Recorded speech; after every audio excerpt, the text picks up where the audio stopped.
This podcast may contain spoilers from whatever TV show or movie is mentioned. Please listen at your own discretion. Welcome to Viewers Anonymous.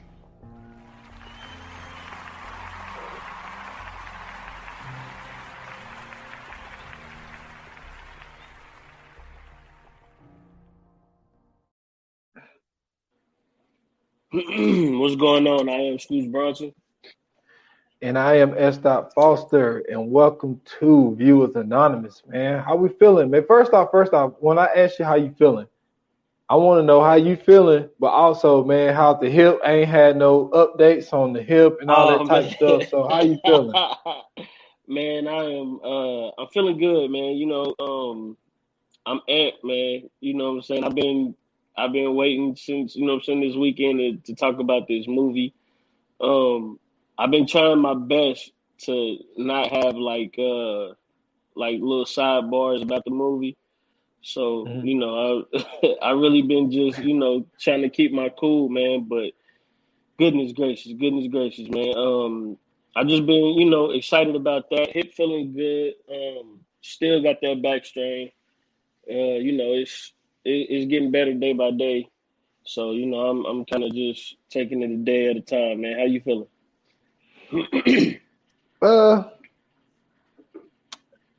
This is like probably the first time like coming into like an episode where it's like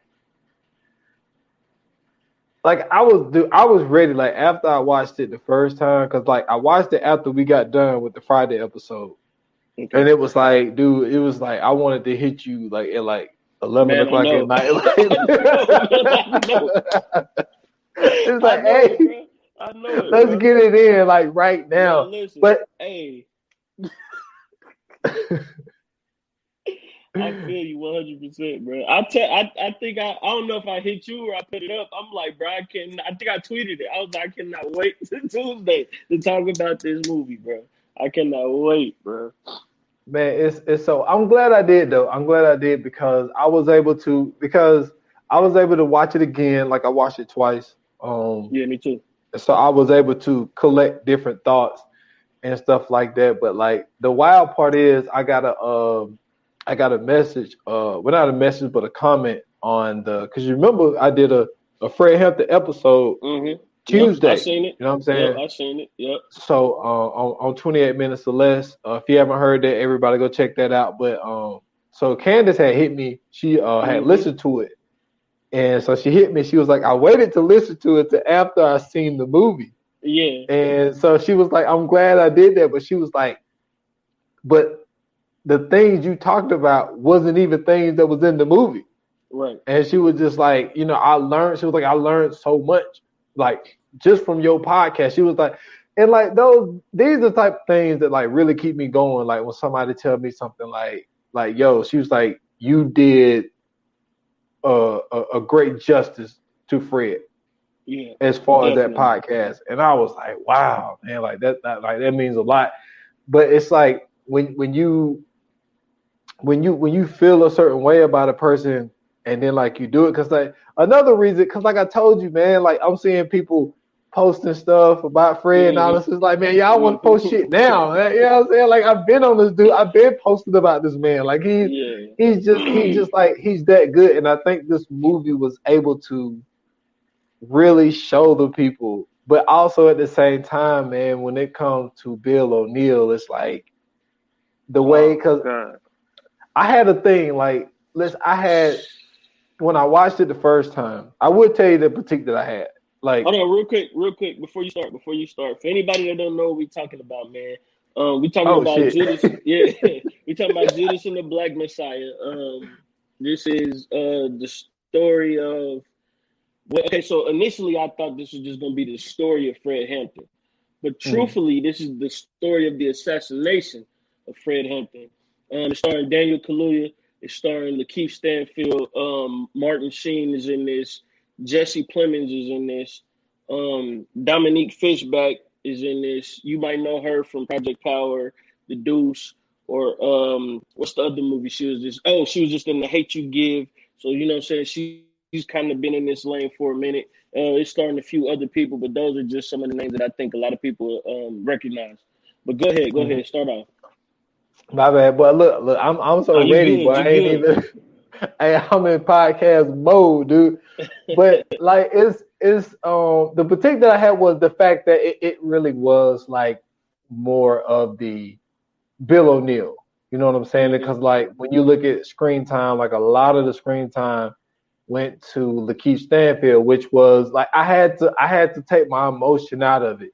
You know what I'm Yeah, saying? Because I was looking forward to like a straight up Fred film. You know what I right. mean? But I think that they was able to. I think that the time frame that they chose, I think that it was perfect for the people to see and for people to understand. Like I think just from the events that they showed, I think it shows people why Fred like is one of my favorite people in history. So Mm-hmm. I had to take a step back and like and the other thing that I felt that I didn't like, but like I said, I had to watch it a second time to kind of understand it was the fact that I felt like in some scenes they was trying to kind of when it came to Bill O'Neill, it kind of felt like they was kind of justify what he was doing. Like sometimes I kind of got that vibe, and it was like nah.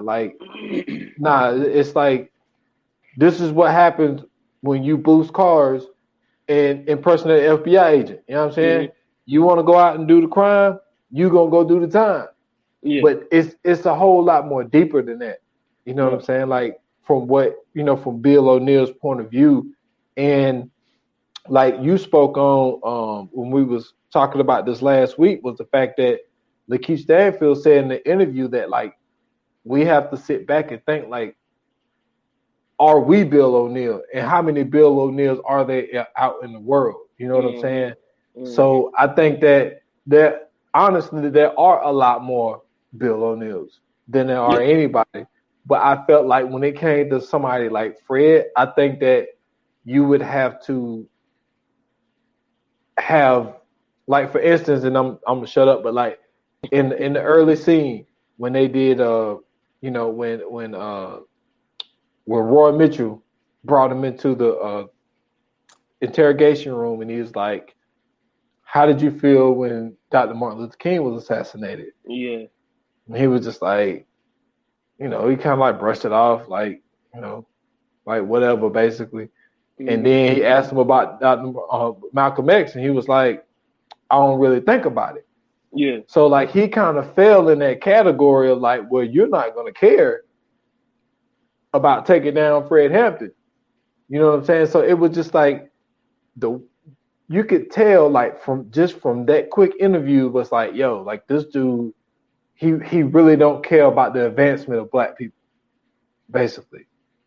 yeah. So like that's what I kind of took for it. What took from it was that, and I thought that that was very telling, like from the jump, if that was his answers to those questions. Um. So my I told you I was gonna tell you this. So my initial thought of this movie just from the trailer, right, was I thought that it was going to be I thought it was going to be the story of Fred Hampton, right? I thought that was going to go from him joining, you know what I'm saying, him becoming the chairman, you know what I mean, and then eventually, his assassination. But as I started watching it, I realized that this is not the story of Fred Hampton. This is truthfully the story of his assassination. And um, what I also realized was this movie was more so um, this movie was more so, to me at least, the struggle of Bill O'Neill having to be an informant and basically, going through the liberation from oppression of his own people. And this is, I said it last week, man, Lakeith Stanfield, bro. Lakeith fucking Stanfield, bro. This dude is amazing. I'm trying to tell you, this dude is amazing. When he said that he had to go to therapy after this role. And I get it. I understand why, because he immersed himself in this role. Like when it it cuts in and they basically show you a scene from, or he's reenacting the scene from Eyes on the Prize too, right? And they're supposed to be talking to Bill O'Neill or whatever, and they get to asking him the question and everything like that, and it's not Bill O'Neill, it's Lakeith Stanfield. Mm-hmm. And then when it goes at the end of the movie, they actually show the clip of Bill O'Neill. Mm-hmm. So you really get to see the not necessarily the comparison, but just basically like how much he really dove into this role. Hats off to Daniel Kaluuya, man. He really embodied Fred Hampton. I mean, like from the speech to the movements and everything. Like, I think before I even watched the movie, I went back and like watched a couple of Fred Hampton speeches or whatever, like the few I could find, and even the interviews, stuff like that. And it's like you could tell they both did their homework. They did an amazing job with this film. Shout out to Shaka King. I know Ryan Coogler has something to do with this. Shout out to both of them. They really, put their foot in this one, man. This is one of the ones like, I know Charlamagne said it earlier when he was saying like us growing up, we had the Malcolm X movie. You know what I'm saying? Spike Lee did us a justice by giving us that Malcolm X movie. I think that Shaka King and Ryan Coogler just did this generation justice by giving them Judas and the Black Messiah. Because it's, we just recently had this weird time where like the media was trying to paint the Black Panthers in this narrative, right? And they kept trying to make it seem like they were a terrorist organization. They kept talking about like terrorist organizations. And they kept trying to put those two like as synonyms down there. But, if you don't do the history and you don't go back and really do your own research, you didn't know the truth of what the Black Panther stood for. We get breakfast programs. The breakfast programs that we got in schools, the breakfast programs that, would come through neighborhoods, we never would have got that if it wasn't for the Black Panthers. The WIC program, that never would have started if it wasn't for the Black Panthers. There's so many things that this country and the government has not only just taken from Black people in general, but just they've taken from the Black Panthers and used it in, all of these low-income communities as if, they were the creators of it or they were the initiators of it, when truthfully it all started off within the Black Panther Party. What I realized about Fred Hampton, or as they call him in the movie, Chairman Fred, I thought that was dope too, that they was using the real, terms that they were saying, because a lot of the people weren't saying like if you go back and watch some of the Black Panther movies they tried to make before, like you don't get those true, you don't get that true feel of it, like how they would call each other comrade, instead of brother or whatever. They would call each other comrade because they considered themselves to be at war. How they would, they would use war terminology, even though they're not really at a physical war, they had a mental war, but they use a war terminology. They instead of calling him, Brother Fred, they call him Chairman Fred. You know what I'm saying? Or they would just call him Chairman. I thought that was brilliant for them to be able to make it as real as possible. I know the family was directly involved in this, which was, that's all you need right there. Anytime you can get the family directly involved, that's, amazing. But the one thing that I found out from listening to your podcast actually was that he was only 21. Mm-hmm. He was 21 years old, bro. That's amazing. That is amazing. But this movie, man, I'm not gonna lie to you. I don't have nothing bad to say about this. I'll let you go and go where you got to go, but when you're done, I want to talk about Lakeith Stanfield when you get done. Dude, nah, like it was. Nah, and you also forgot about free clinics. You know what I'm saying? Free Like clinics, there's something else that they did, and And that's one of the things that's upsetting to me is the fact that the way that they portrayed the Black Panthers, and I think it's really because you know they're able to you know put together these groups as far as the Proud Boys or as far as the KKK and all this other stuff, and they use a Second Amendment, you know what I'm saying, to back what they're doing. But it's like as soon as a black group do it, you know what I'm saying, they're wrong, and they portray them to be this certain way. Yeah. And what I thought was awesome was the fact that they was able to, like Daniel was able to embody Fred so well that like sometimes because Fred had this the way he would talk, like the way certain words would come out. You know what I'm saying? Like you would have to hear it again because like he would just say words differently, and like Daniel did that too, and it was just like I'm trying to catch that word that he said because it's like. Man. Yo, he like killed that. Like it was so, like it was so wild, dude. It was so wild. But like what was so great was what Fred was able to do was amazing. What was so amazing about him was how, and even Lakeith said that to the cop. He was like, "Yo, this dude basically, he could sell water to a whale." Like because they showed the scene where, and I thought it was so important because I was sitting here and, it's kind of a shame to say, but like me and my uncle and my dad was talking, like they had came over Saturday. And so I'm talking to Unc about, this movie. And so my dad was like, so I asked my dad, was he going to watch it? He was like, oh man, I don't want to watch no movies about no violence. I was like, what you talking about? Like your favorite movie is Lethal Weapon. Like, what are you talking about? Like, there's a whole bunch of violence in Lethal Weapon. Like, man, what are you talking about? And so then he was just like, yeah, but the Black Panthers, they were this, they were that, and they didn't have white people in their group. I was like, what are you talking about? I was like, man, there was like in the Chicago chapter, there was a lot of white people in there. Like, they just couldn't have a leadership position. Right. But what was so great was the scene where, like this was the second meeting. Well, not the meeting. I can't call it a meeting because they didn't discuss with the other half. But they went to see. Oh man, what was the one group called with the green hats? Oh, the Crowns.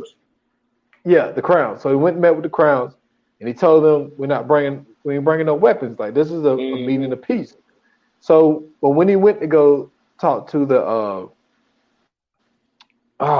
shit, man, everything is slipping my mind. I got so much going through my. You talking about the leader? Yeah, other shit. What do they call themselves? Damn, man, I'm just blanking out. But he went to go see the white people.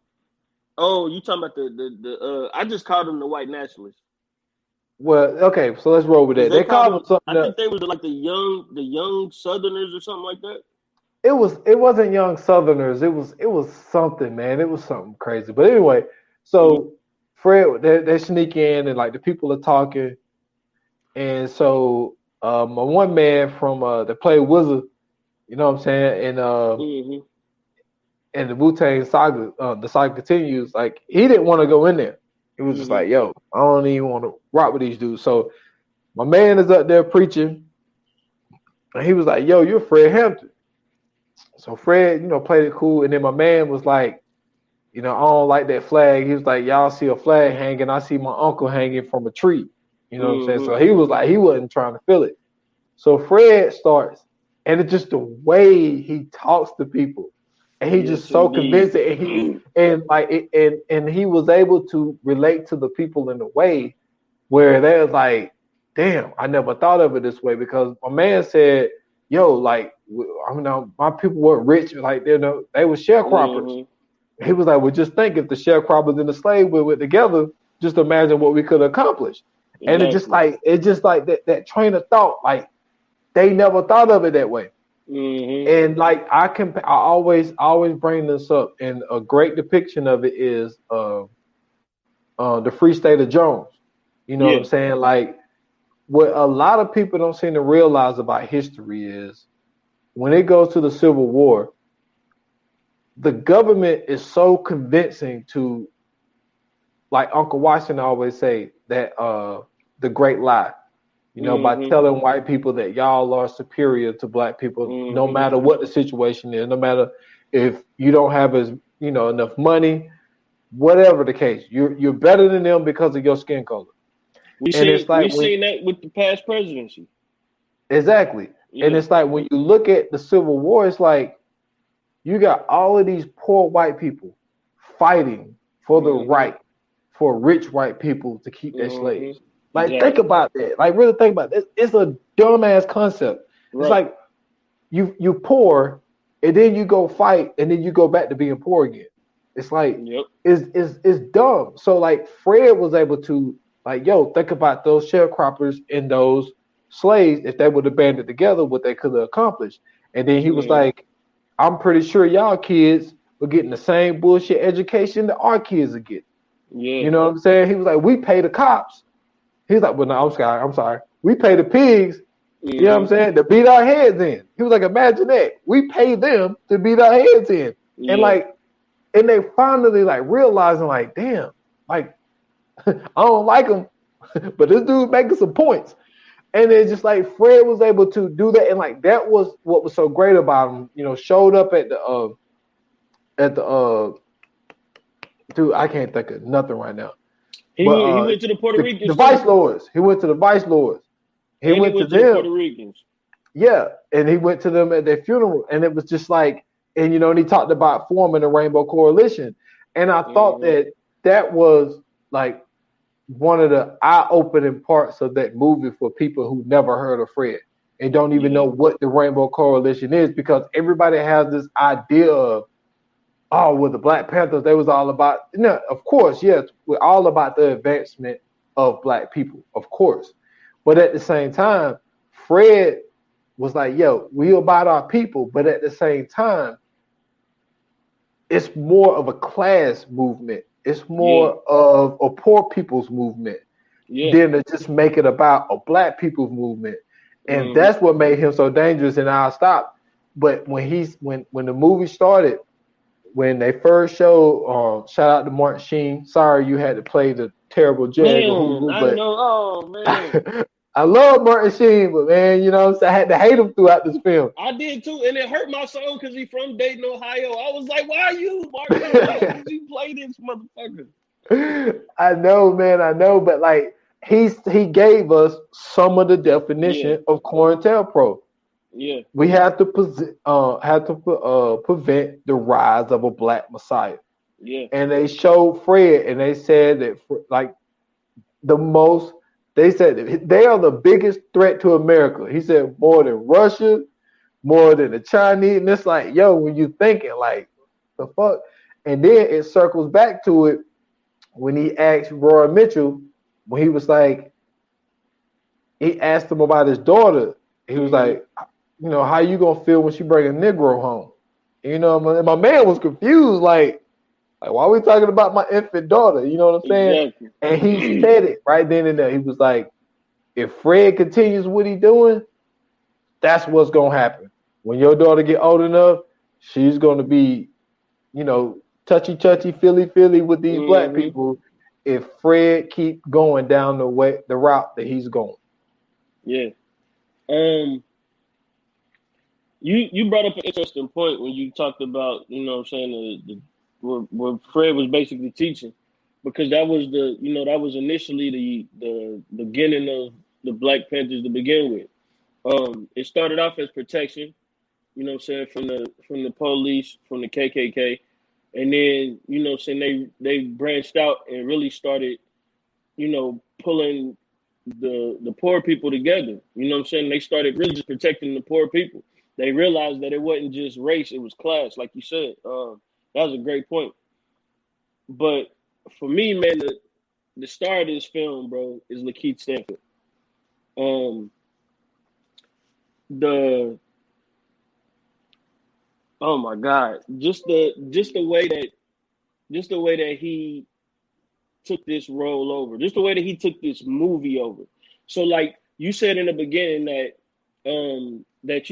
with Daniel Kaluuya and him being Fred Hampton, that he didn't have that much screen time, but he was so good that when he was on screen, it seemed like forever. You know what I'm saying? Like it didn't seem like it was just one of them quick. I mean, like anytime he was on, anytime he got to talking, just period. He played the hell out of this role. So with me, Lakeith Stanfield though, like that's why I said when I watch this movie, as I'm watching him, I'm realizing that this is not the story of Fred Hampton. This is the story of his assassination. He really showed, he embodied the struggle of, and I know you said like it seemed as if they were trying to justify it. I don't necessarily feel that way. I think they wanted to show people, the struggle that it was for some of these guys. Like you got to look at it like this. He was getting pressed by the FBI, right? Mm-hmm. At a time where this dude was a car thief. It wasn't like he was this dude that had it going. This dude was stealing cars. He was impersonating FBI agents, cops, or whatever, just to, get cars. I think when he had got interrogated by Agent Mitchell, I think that Agent Mitchell realized just how intelligent this dude was, right? The fact that he sat there and he asked him, he said, well, you just a car thief, why not use a knife or a gun? And he was like, shit, a badge is just like having the army behind you. You know what I'm saying? He was like, shit, we fear a badge. We don't fear a knife and a gun. Anybody can get a knife and a gun. He said, but when you see a badge, we got to, he like, when we get a badge, it's a whole different reaction. So he was like, well, how did you, because even remember, they had when dude had said something about it when they met the Crowns. And he was like, that's old dude that stole such and such car. So they had, they was about to off him. They like, yo, why they saying you a pig? So when he describing everything and he talking to him, and they was like, why you use a badge? Or, why don't you, and he was explaining to him like, shit, I impersonate a cop, I impersonate an FBI officer, get their car, you know what I'm saying, handcuff them, get their keys, and I ride out. And I'm like, damn, you think about it, that's genius. You know what I'm saying? Yeah. Like who wouldn't have, like, who would have thought of some shit like that? But except the Crowns wasn't stupid though, because they was like, why would they send an FBI agent for a stolen car? Yeah, they was like that. But you know what I'm saying? It was dope because you really, you know what I'm saying, like you really got to see this from a point of view of somebody that, we would look at and discuss. Somebody that, you know what I'm saying, we would basically disagree with, wholeheartedly. But just to see that internal struggle of him, being an informant, and at the same time, he's realizing as he's basically infiltrating the Black Panther Party, or this chapter of the Black Panther Party, and trying to get as close as he can to Fred Hampton, he's realizing that they're actually doing good. Like, they're not this terrorist organization, or they're not causing all this havoc that these motherfuckers are saying. Even when they brought him in, they beat his ass before they brought him in. He was bleeding from his eyelid, handcuffed behind a chair. So it's like he knew how the police were treating black people. He been through it. This ain't something that's a far-fetched idea. You just witnessed it. You just experienced it. I'm sure he's experienced it before. Even, you know what I'm saying? And I know he knew, because he said, like he said, having that badge is like having the army behind you. So it's not like he wasn't aware. When he asked him, how did you feel about Martin and Malcolm dying? I think that was when he showed his weakness. That was when the agent saw, Agent Mitchell saw that opening to basically, wrangle him in. At first it seemed as if he was just going along with it. Like, he didn't really, there was no way that he could tell what the fuck was gonna happen. He didn't know none of that shit. He was just basically going along with it because money was involved in it. He wasn't going to jail. You know what I'm saying? He was basically getting in with these motherfuckers and just giving them information. Towards the end, you really started to see, especially when they freed, when he got free from the prison and he came back and he did that speech in the church. And he was standing, Bill was standing there and he looking at he looking at the agent while the agent is sitting there in the crowd. And it was crazy because even Fred had said that. He said, I know it's a lot of agents out there that want me dead. He said, even some of you in the crowd are standing out there right now. And I was like, yo, the fact that he can mentally take that and know that at any time, like they could do, they would shoot him or whatever. Like just the fact that he knows that the enemy is right there and he going off like with no fear, no nothing, right? That shit was amazing. So I think that when in hearing that speech at the same time, because even when he was having to do the chant, and he was saying, I am a revolutionary. At first, Bill wasn't saying nothing. And as the crowd kept going, he started to feel that shit. So he starts saying it. And then he look up, he see the agent. Now he really started feeling it because it's like, damn, like what am I, like you can see at that moment, he like, yo, what the fuck am I doing? Like, why am I really working for these motherfuckers when these, my people out here really struggling, my people out here really getting their fucking heads kicked in. And here I am on the other side, basically helping these motherfuckers do the same thing, that we fighting against. And so, you really just seen that struggle of him trying to, really see where he wanted to be in that moment.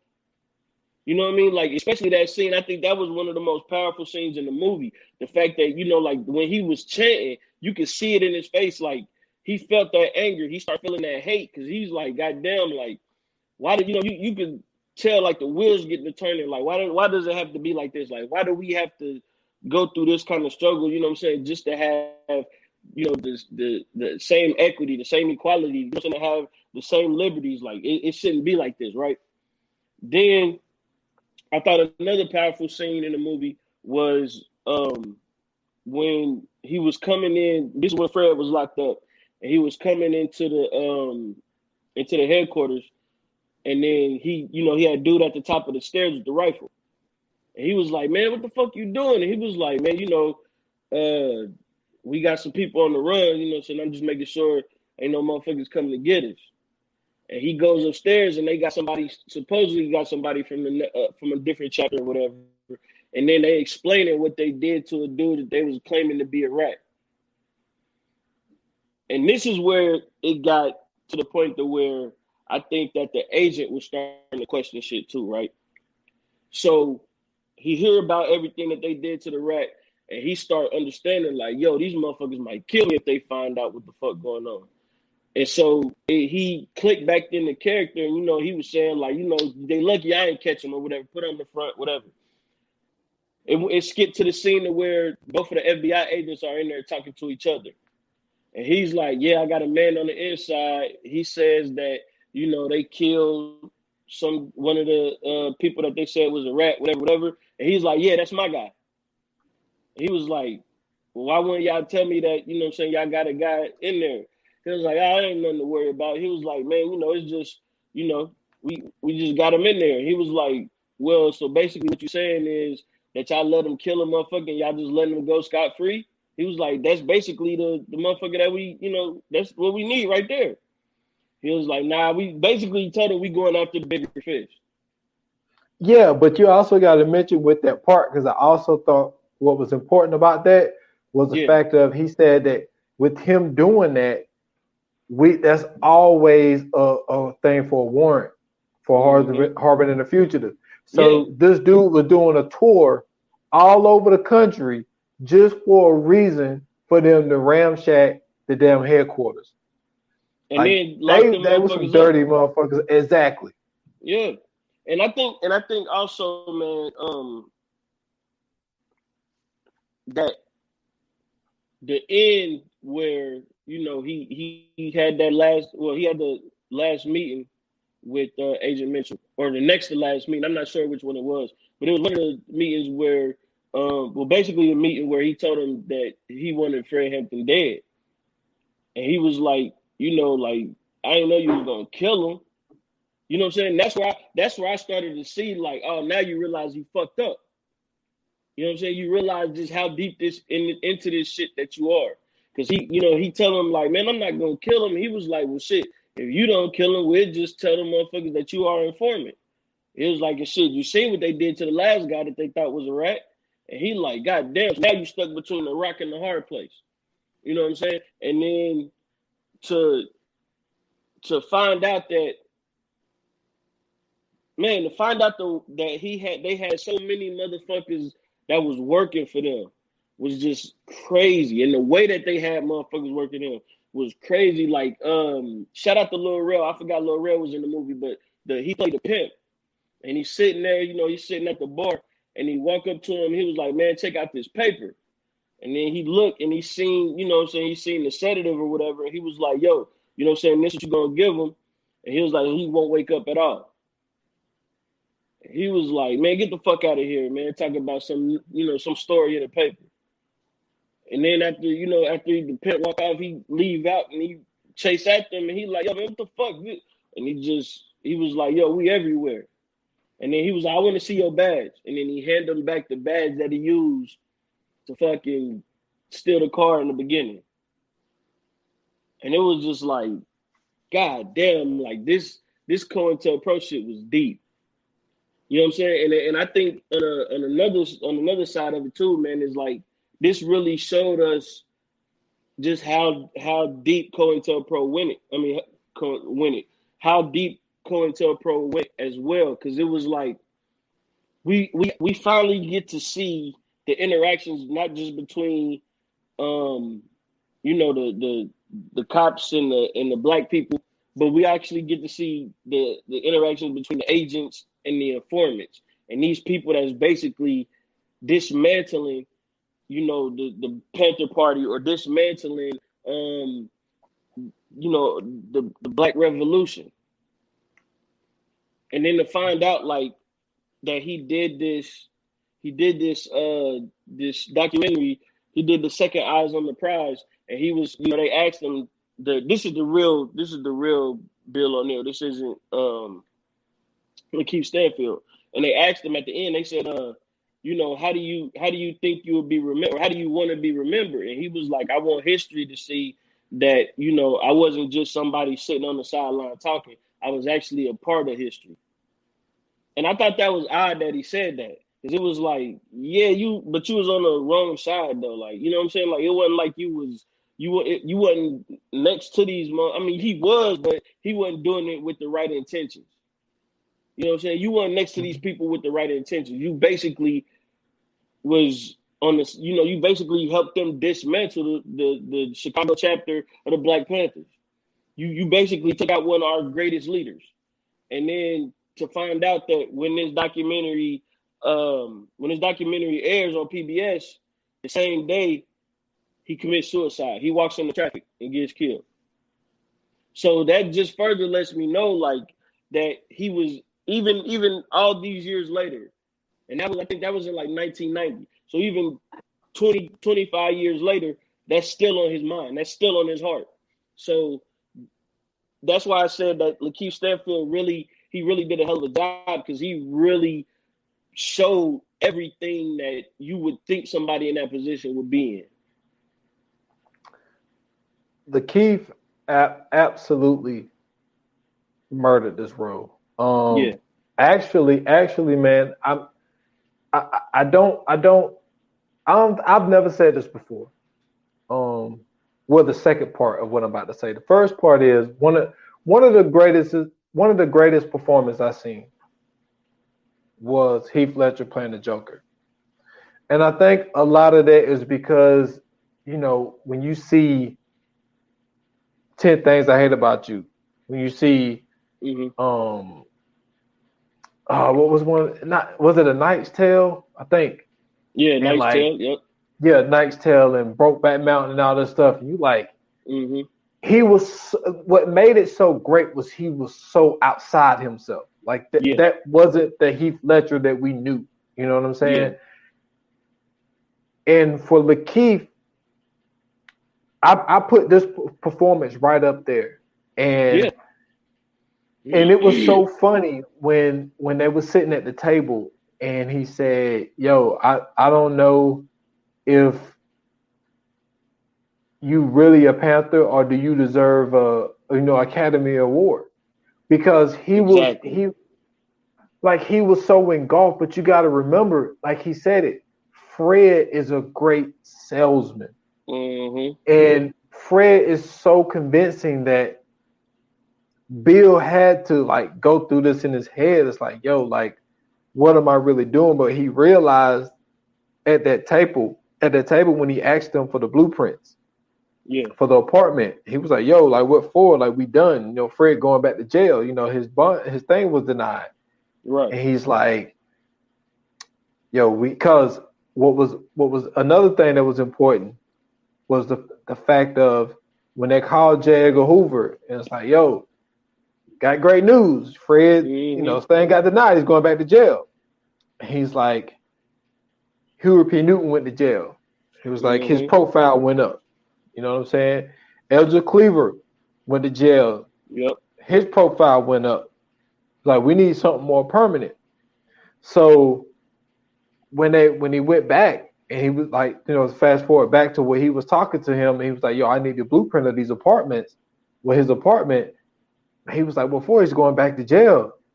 And he was like, that's when he threatened him with the time and all the little stuff, like, yo, we're not done. And like, he hit the table. You know what I'm saying? He hit the table because he was like, yo, like, that was more frustration of like, dude, I'm in so deep now. And like, this isn't what I was told. Like, now it's not about the money anymore. Right. You know what I'm saying? Like, because I'm thinking what Bill was thinking was like, yo, the main intentions is to get Fred locked up. You know what I'm saying? And then he got locked up for supposedly stealing $75 worth of ice cream. Worth of ice cream, man. Like, 2 to 5, my guy. He got 2 to 5. 2 to 5. But see, this was the thing that was so crazy, man. Like, just the fact that they went to those lengths, right? Like the fact that all of this shit was basically a part of this big ass plan to basically just keep Black people in the same conditions and in the same situations that we've always been in. Like, when you go back in history and you look at the shit that they've done, like, you know, the slaves get freed, and then, you know, once the slaves get freed, they do so well for themselves that, you know, they starting to build up their own communities and build up their own towns and build up their own neighborhoods to where they not even dependent on the rest of America. They basically working within themselves, right? No issues. They're not causing no trouble, no nothing.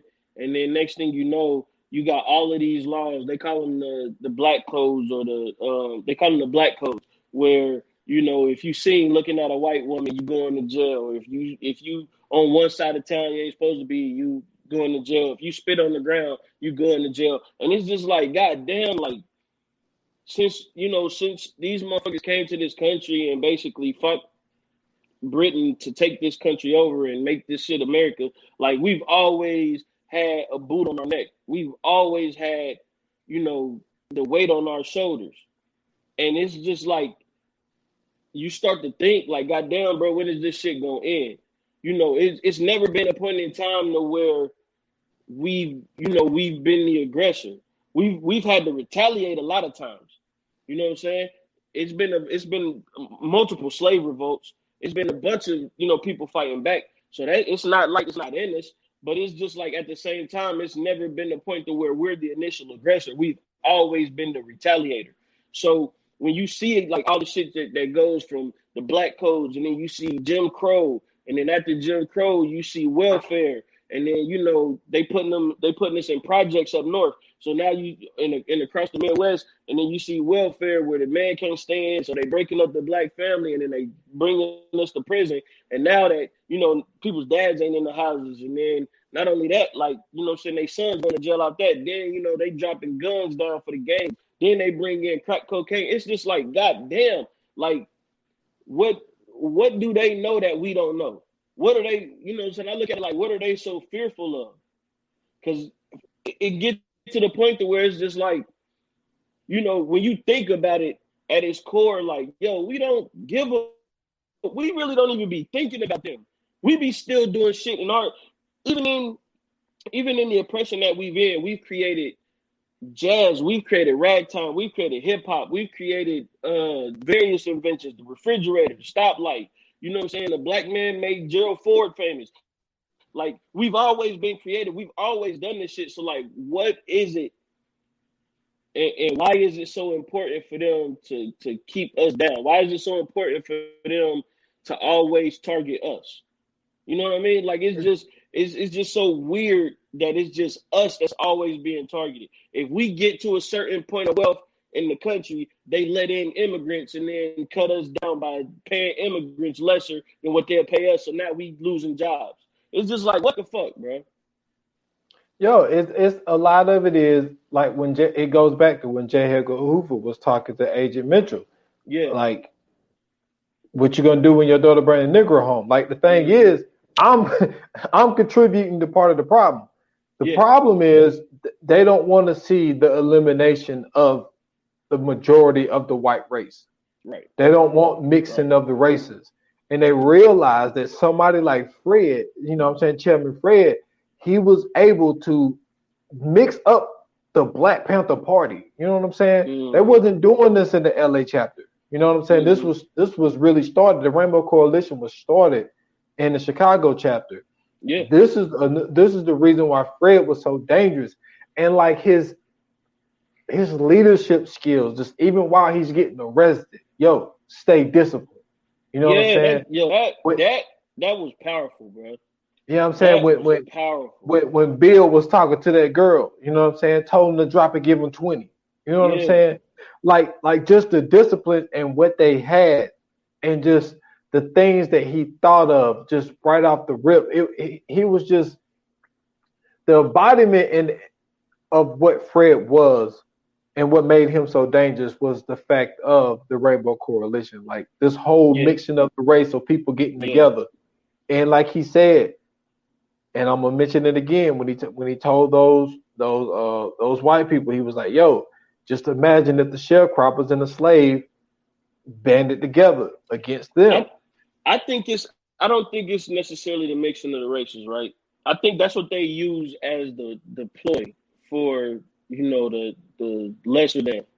I think that is the same thing that you talked about, saying earlier when you said that, they got poor whites fighting for the rich whites. You know what I'm saying? I think it's the fact that, the rich are a minority. You know what I'm saying? That the haves are the minority, the have-nots are the majority. So when you bring all them together, because I thought that was super dope that they showed that in the movie too. The fact that he didn't just go to the black gangs. He didn't just go to the rest of the black groups. He went to the Puerto Ricans. He went to the whites. He went to everybody that was or the poor whites at the time. Like he went to everybody that was disenfranchised. He went to everybody that was, as he said, the proletariat. I thought that was dope too. And he used that in his chant as well. And he said, "I am the revolutionary. I am the proletariat." Like when he says that, like you have to realize, like I think that's what they looked at, right? I think that's why he was such a threat, because to be able to bring all of these people together when they using all of this divisiveness to break us up. Because we also got to remember that Chicago is one of the most segregated places in America. You know what I'm saying? Like always has been. So when he's bringing all these people together and they see him in these rallies and in these groups, and and it's all kind of people in there. It's not just black people. It's like, oh shit, like, okay, they might be coming for what we got. You know what I'm saying? They might be realizing that all of this shit is a fucking ploy and they coming to take us over. And the crazy part about it is that they wouldn't even have to do all that if they would make it to the point to where we all can get what we need to get. Yeah, and I think that they also didn't realize that Fred literally was like, "Yo, my life is on the line." Like he said, "I ain't gonna die in no car wreck."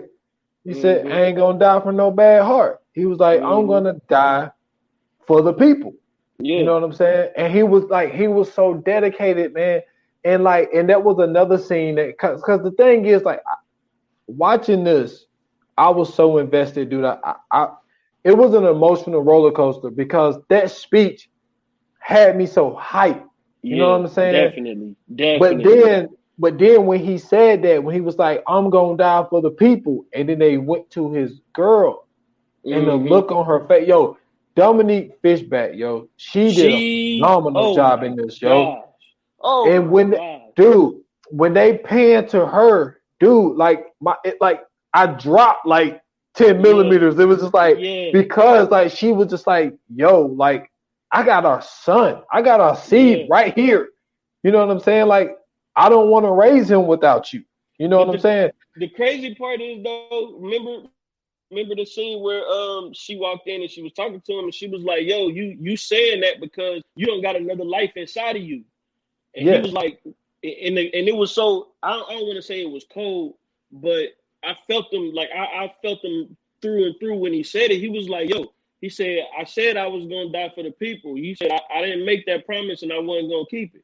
I'm like, "Yo, that's man. Listen, if that didn't make you And want to get up and make some change, bro, like god damn, that shit and was then and, deep, man." and then it that was very deep. And another part that was very deep was when everybody's like, yo, you could go down to where Eldridge Cleaver is. You can Yeah, continue to work. You could just run. Everybody's thinking of all these plans. Fred could do this. Y'all could do this. This one guy can get y'all passports and nah. yeah, He's sitting there with this money that he got from the crowns. And he's like, y'all sitting here talking about all this stuff that I'm gonna do. right. You know what I'm saying? And he was like, this part, he was like, the advancement it's not about me. It's not about Fred. It's about the Hmm. people.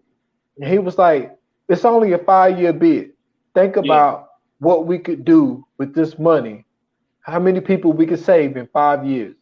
And he gave that money up to that dude and was like, I want you to run it and name it after that one kid that had got killed. And yeah, it's just like that Jimmy. right there just shows you he's selfless. You know what I'm saying? This Yeah, dude is 21 years old and he's all about the people. You know what I'm saying? And like we don't have people like that.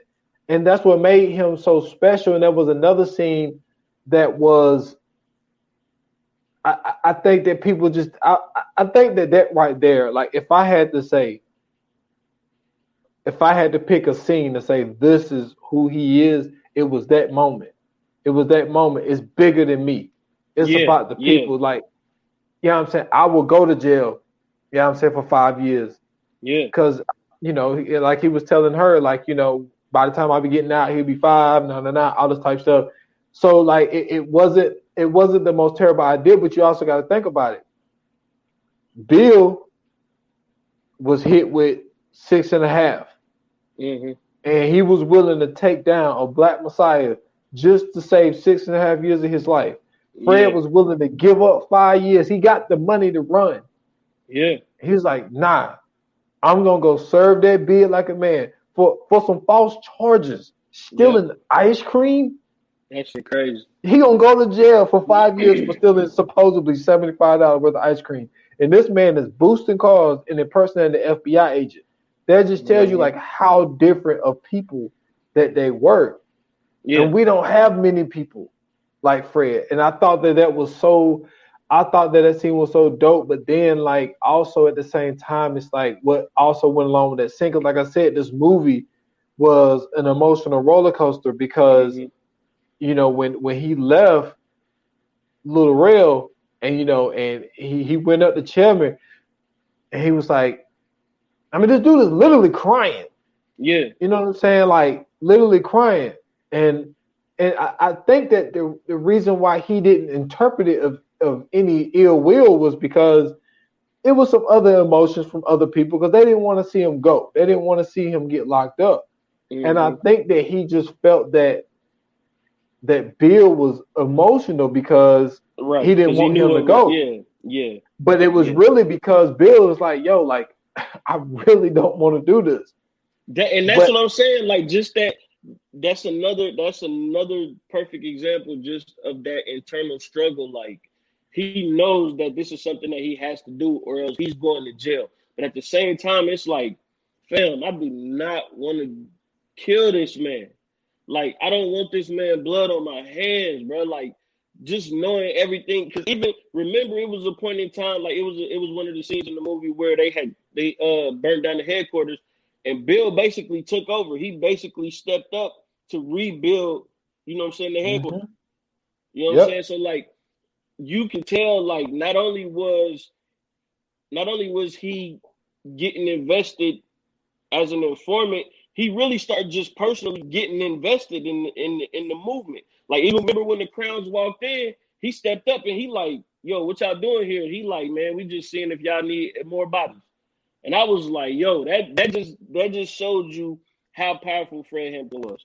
Just the fact that he showed them a moment of solidarity, and they came back and showed that same, so they showed that same love, showed that same energy. Um. Oh, go ahead. Go ahead. I'm sorry. You're still going. My fault. Oh no. Yeah, you all good, you all good. But like, you know, just to do that, and I told you, even though you knew what was gonna happen, because obviously, I've done some research on Fred, and when they busted into the apartment, and just to visualize, like, because you can visualize it. Like, I remember I watched this one documentary on Fred, and they showed the, what do you call it, like the blueprint of Yeah. it was like a demonstration. And Mm-hmm. it showed like a room with all of those shots, and like, how they went at a certain angle, all this type of shit. So the demonstration is showing 99 shots going into the bedroom. And luckily, I mean, by the grace of God, like, you know what I'm saying, Deborah Johnson did not get hit. You Right. know what I'm saying? It was by the grace of God she didn't get hit. And I told you this, like, last week. I said, if they show this scene, it's like, I don't know how I'm gonna take it. And the Yeah. way that they did it, by just to have it on her face the whole time, Oh and man, and to say, like, oh, look, like he's done, that shit made my stomach queasy, bro. I dude. ain't gonna But lie they to they you. Oh man, my god. they put those two in them, boy. It was just like, and even though I knew what was gonna happen, like I said, what was gonna Yeah. happen, because Yeah. I've I heard it, I read about it, and it's just Mm-hmm. like, to see it though, like, to really, like, and for this, like, the cinematography that they did, like, that was just a brilliant idea to keep it on her Right. face, and she kept that stone look on her face, and Mm-hmm. it was just like, oh my god, yo, and it's, and then, like I say, the emotions that you have, and then they go straight to Agent Mitchell, and he's giving Bill O'Neill, and that's what I'm saying, like, the FBI is so fucking shady, dude. Like, The government in they general, give they bro. give him, I don't know, 200, I don't know, couple $100 and some keys to a fucking gas station, and made him a business owner. And it's just like, yo, you go from that scene to this scene. Not that they did it wrong, but it's just that, like, your emotions just go all over the place with this film. And like, I think that at the end of the day, the message of Fred and what he stood for, I think that it was portrayed, even though this was, they did make Bill like the main focus, but it also shows us the links that the government would do to if they got they target on you, the length that they would take to take you out, it shows it, and it shows you why this. It shows you why, because at the time that was the longest settlement. It was 12 years. They sued the FBI and the Chicago PD for $47.7 million, and they settled for like 1.8.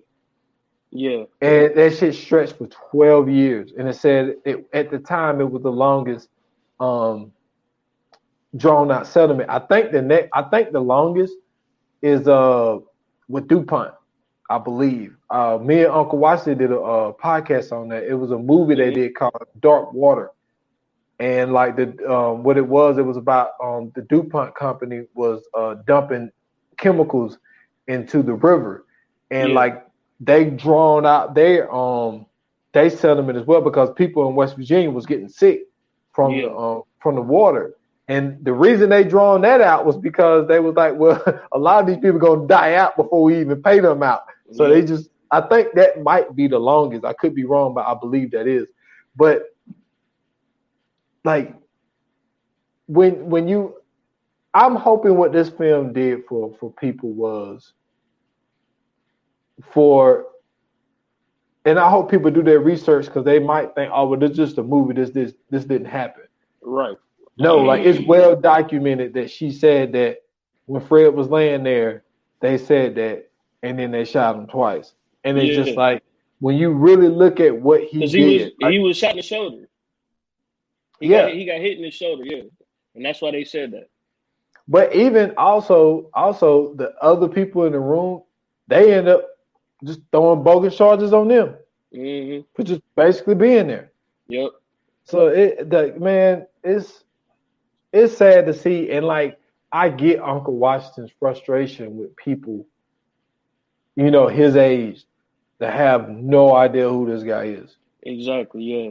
And it's like, and like I told him, I was like, dude, like I grew up with one. My dad don't know who this man is. Like I asked him to watch it, and he's like, nah. He's like in the slightest bit interested, and it's just like, it's disappointing. Like it's disappointing, and me, I take shit so personal. Like I feel that way, like about Iverson and shit. Like I get mad when motherfuckers be talking about basketball and they don't bring up Iverson. It's like, man, what the fuck wrong with y'all, man? That dude was the real deal. And it's like I'm like that with Fred, but Fred is real life. Iverson is just basketball. You know what I'm saying? That's just sports. But like we're talking real life, and it's like I think that this was enough for people to really change their interpretation of the Black Panthers. Now, even when it comes to the shootout that they had before they blew up the headquarters, like they just saw somebody on the roof. They fired the first shot. Yeah. You know what I'm saying? The Panthers didn't. They never started the gunfight with the police, except remember they didn't start none of it at all. They was just in the headquarters. These niggas outside drinking and using the megaphone to talk crazy to them. They talk about come out. You know what I'm saying? We gonna come in there. Like they was threatening them from the get go. Yeah, they was in there minding their own business. Like y'all come up here fucking with us. And we gonna do the same shit that y'all do. Y'all defend y'all territory. You know what I'm saying? Y'all don't want nobody to just run up in y'all business. Y'all defend y'all business. So we're doing the same fucking thing. They had every right to. They had every right to. But I did think it was funny when Bill tried to leave, like, yo, I'm gonna go cover the roof, and then he tried to go downstairs. My man was down there. He was like, "Fuck!" Like, I can't walk out this bitch. That was crazy, man. Another scene that I thought was that they hit the nail on the head on was I forgot the dude's name, but he was the one that was going to try to see Jimmy when Jimmy was in the hospital. And remember when he walked up the stairs, the janitor was like, man, you know what I'm saying? What you got? You know what I'm saying? You got an STD, man? What you doing? What the hell you doing in here? And he was like, nah, man, I'm just coming to see how Jimmy doing. He's like, oh, okay, man, cool. But then, he went to go visit him at the house. He found out Jimmy died. And he wanted to know, so he was trying to find out, like, yo, what happened? Basically, they killed him, you know what I'm saying? And then when he was sitting there, he was like, yo, man, I just want to know what happened to Jimmy. He's like, man, go on, man. I don't want them people on my neck. I don't want them people bothering me, man. I don't know nothing. I ain't going to tell you nothing. I'm not about to lose my job for you. He was like, man, I ain't trying to get you to lose your job. He was like, I just basically want to know what's going on. Brother, can you tell me? And that motherfucker said, man, I'm not your brother. Get the hell off my porch. And when he pushed him, he dropped the gun. The first thing this motherfucker do is run in the house and call the police, bro. That shit broke my heart. I was like, yo, it's really people out in the world like this, bro. Yep. Like it's really people that's that weak in spirit that they will do basically anything to not be a part, to not stand for anything. Like it's just so crazy just to see that. Like, and then it was so crazy because this is a younger dude that's asking for help, and it's somebody from the older generation. And it's like, yo, like if anybody know how I'm supposed to feel, it's supposed to be you. You know what I'm saying? You done already been through this. So to me, I think that scene was just just a reenactment of, like what we've all been through in our youth. Like when we really needed somebody to be there, when we really needed that guidance, just how much the next generation really wasn't there for us. Dude, I don't know if you remember this. And the only reason I laugh because like Uncle Washington has a way of saying things. Like just the way that he says it, sometimes it can be funny. So he was saying that his stepdad, I think he said his uncle. He had an uncle who married. And he said that, he was a business owner and whatnot. And he said when a white man would call him, even though he ain't there, he said he would stand up and take his hat off. And it's that's what type of dude he was. Yeah, you know what I'm saying? That guy. It's just crazy just how mentally broken down. And I don't want to come off as disrespectful. Like let me say that first and foremost. I don't want to come off disrespectful because we don't necessarily know what people have been through. We don't necessarily know what people go through, right? So, it could have been something that was traumatizing to them that they just don't want to be a part of. So let me say that first and foremost. But at the same time, it's like it come a point in time in your life where you just got to be a man about something. You know what I'm saying? Where you really have to just really take a stand. And it's like to see that, bro, like that's just like I've even been in situations like that where I was put on the spot on some shit, and it was like it wasn't even that way, but just the fact that I'm looking at somebody that looks just like me, somebody that been in my shoes and everything. He ain't even there to help me. Like he ain't even taking a stand for me. He ain't even stepping up for me. And then it's just like you just look at that motherfucker like, yo, like bro, you just really gonna let this motherfucker just like do me like that? And it's just like the fact that he, the fact that the first thing he did was call him and he like, yo, he got a gun. He got a really big gun. Bro, you know what they gonna do to him.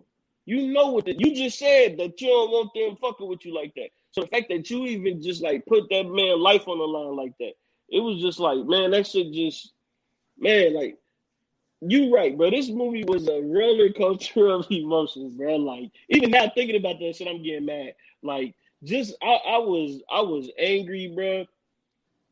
I was sad. I was happy. Man, I got queasy. You know what I'm saying? I had so many moments of joy. I had so many moments just being pumped up. Like this really was just like it was everything, bro. Like you go through so many emotions in this movie, bro. It's crazy. It's really crazy, man. And then like how you understand how they came up with this whole little, or how they try to compare the KKK to the Black Panthers. Like the FBI agent told him you know, the KKK. Well, he tried to say that when they burnt the dude, you know what I'm saying, when they burnt his dick or whatever with boiling water and threw him in the river or whatnot, he was like, "See, look what I tell you, just like the KKK, right?" And it was like, no, like even if you want to take a situation, the KKK did it because of your skin color. They did it because they thought that you was a snitch. Still ain't the same thing because they're not doing it. They're not doing it. They're doing it for morals. They're not doing it for racism. No, they wouldn't. They didn't even. It wasn't even that. Had dude not been a fucking informant, they would have never did it. Exactly. Remember, he was the one who did the shit. Yeah, he placed it on somebody so that the heat would come off of him. And he the one who did everything that they said. And he's even a worse dude than Bill O'Neal in a way. Yeah. You know what I'm saying? Because like this dude, I'm saying, killed an innocent person for no reason. And then he's going around on a tour, going to different headquarters so that they could get a warrant to say that they are harboring the fugitive. And so he's destroying the Black Panthers all throughout the country. You know what I'm saying? Like Bill O'Neal took down the Chicago chapter. Mm-hmm. This dude is going around taking out all the fucking chapters because he is wanted for murder, and that gives them probable cause to go into your chapter and destroy it and blow it up. So it was just like the significance of this film. I think that now this is the sad part about it. Look how emotionally attached me and you were. There are going to be people who watch it. They're going to be like, "Oh, whatever. It was all right." Like I watched it with my old lady. Like she was just like, "I don't see why everybody said that this was a must see," and I was like, "See, you don't. You know what I'm saying? Yeah. Like, it's different for you because you're looking at it because people told you that it was must see, and when you think of must see, you think of being entertained." Mm-hmm. To me, this wasn't something to entertain me. This was something to educate me, even though it was a movie. Yeah. But it's about fictional things. It's about stuff that's really happened. These are fictional people. Right. And like I always say, like, man, people can go back. Look, y'all could go, like I said, you can go all the way back to episode 4, back in 2017. I've been on this dude. Like, you know what I'm saying? Yeah. And it's like, because like I just seen like how significant he was, and it sucks because Lakeith did such a great job. Like it makes you, they're just like how when we was talking about Reese last week, we was like, man, we hated that bitch for a minute. Yeah. And it's just like you hated Lakeith for a minute because it's like he was so convincing. Like he was so convincing. And it just like, but I had to set my pride aside and was like, yo, like this, I don't even want to call it an Oscar performance because the Oscars bullshit. Like they fucking bull. It was. I would say that it was definitely one of the best performances of this generation. Definitely, and not only that, like I think this was one of the best performances on film.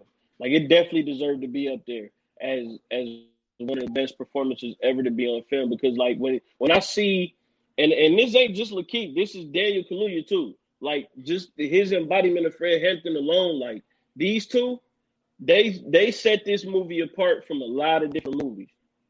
Like I don't think this movie would have the impact that it has without these two, because you don't have like, the thing about this is you don't have like these grandiose stars, right? Like you don't have Denzel in this, you don't have Michael B. Jordan in this, like you don't have huge names. And don't get me wrong, like they not like Z-list actors, but at the same time, like usually when you see Daniel Kaluuya, you know what I'm saying, like he got his break in Get Out. Yeah, you know what I'm saying? He did a hell of a job in Get Out. But, the next time we see him is in Black Panther. You know what I'm saying? Lakeith Stanfield, he did a great job in the I think it was called Sorry to Bother You. He did a great job in that. but he also did a great job on Atlanta. You know what I'm saying? Like he was great in Atlanta. And for him to take on this role and really really just be the I don't know, the other side of the I guess I say the other side of the coin in this movie and really just like take this movie to the next level, because it's like you forget that all of this shit happened in the fucking 60s. You know what I'm saying? Like when we hear about this type of shit, we thinking that, because it's called history, that we thinking that it's some shit that happened so long ago. It's not that long ago. You know what I'm saying? This is only what, 60 years ago? Yep. You know what I'm saying? A little bit less than that. Like shit. He died in what, 69? 69, December 4th. Yeah, my mom was, let me see, I'm trying to think. My mom was born in 68. You know what I'm saying? My mom was literally born a year before Fred Hampton died. So it's like the 2 days after her birthday, you know what I'm saying, no less. 2 days after her birthday, Fred Hampton dies. I'm sorry, a year and 2 days after her birthday, Fred Hampton dies. So it's like you know what I'm saying? Like once you put that into perspective, bro, and you really see like a lot of these stories that we see are not that far away from us. You know what I'm saying? Like we really aren't that far removed from a lot of this stuff that we seeing on film. A lot of these historic events that we learning about. You know what I'm saying? Like just a lot of the stuff that we just not finding out about, even though, this is something that should be taught to us way, way back, you know what I'm saying, when we was in school. Now that we have the ability to go and learn these things ourselves, you know what I'm saying, as adults. And, you know what I'm saying, it's just like, I think it's important that we have these type of movies. I thought it was dope, like you said, that, you know what I'm saying, you said that you was going to sit your son down and have him watch it with you.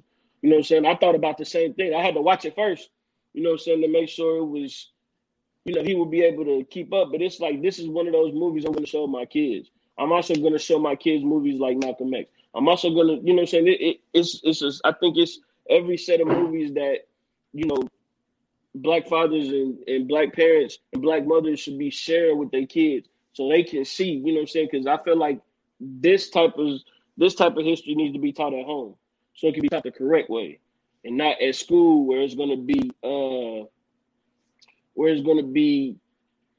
you know what I'm saying, whitewashed, like how they doing in Texas, saying that the slaves came over here to work for free. You know what I'm saying? Stuff like that. Like you really starting to see how you really starting to just see just how fucked up this government is, bro. Like just how corrupt this shit is. Like this shit is crazy. Like I always hear, it's two quotes I want to say, and I'll give it back to you. Like I always hear Zoe Williams say this, because I listen to Zoe Williams on YouTube, and I always hear him quote Krishnamurti, right? He says that there's no measure of health to basically, I think he said it's no measure of health to live inside a sick society. And then the other quote is from what is his name? Baldwin. He said that to be Black in America is to constantly what do you say, to be Black in America. I think it's not verbatim, so y'all can go look it up yourselves, but he said to be Black in America is constantly to be mad and insane. And I feel like just seeing this movie, not only do those two ring true, but it's so crazy because it's like, bro, we still not even far from what was going on in the 60s. The fact that the police are still doing the same thing they, you know what I'm saying, that they doing then, they're doing now. And it's like, you start to just think about it like, yo, like what is it going to take for us to really put this shit to an end? What are we really going to have to do to end all this shit and really get on the same level as everybody else? And I think that, you know, so like a lot of people say shit like unity and you know, coming together and all that, and it's like, you know, how do you really defeat a giant? at the end of the day. You know, we can all come together, but it ain't just coming together. It can't just be coming together because we've seen that already. And every time we see the unity, and every time we see everybody come together, they pick one of us off. And now it's like everybody back to doing what everybody was doing beforehand. So it's like, you know, I think this movie is really going to have a lot of people question, you know, where do we go from here on out? True. And I on the Stolen Time podcast, you know, when we used to talk about Trump, right? And I would always say, like, I never understood why people ride for somebody so hard that they never met, right? And I said I would never do that. I should rephrase my statement and say I only do that with one person, and for two reasons. Number one, I ride hard for him because, and I say the person that you never met, I can't meet him because he dead. That's number one. But number two is the reason that I feel justified on riding for somebody that I never met is for this simple reason. Trump, the thing is, Trump, like these people that's not in that 1% of people, yeah, he don't give a fuck about them.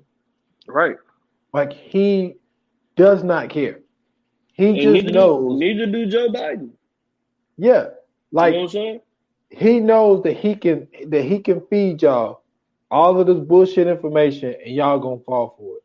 But the reason that I feel justified of riding for somebody like Fred is because we know he cared.